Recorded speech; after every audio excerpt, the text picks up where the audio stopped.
لبيك اللهم لبيك لبيك لا.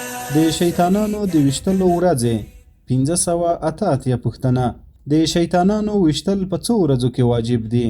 ځواب: د شیطانانو وشتل د اختر د ورځې سره په 4 ورځو کې واجب دي، خو په 4مه ورځ کې د شیطانانو وشتل هغه وخت واجبېږي چې د دغه 4مې ورځې سپېدې په مینا کې پرې راوخیږي، او که تر سپېدو مخکې د مینا څخه ولاړ شي بیا د دغه 4مې ورځې شیطانانو وشتل نه دي پرې واجب. خو که د 3مې ورځې تر لمر لوېدو مخکې د مینا څخه ولاړ شي نو کراهیت هم نشته، او که د 3مې ورځې تر لمر لوېدو وروسته او د 4مې ورځې تر سپېدو مخکې ولاړ شي نو دغه مکروه کار دی. ښه خبره دا ده چې 4مې ورځې ته پاته شي او په 4مه ورځ کې شیطانان وولي، او که د 4مې ورځې تر سپېدو وروسته ولاړ شي شیطانان نه وولي، دم پرې لازم دی. اللهم لبيك.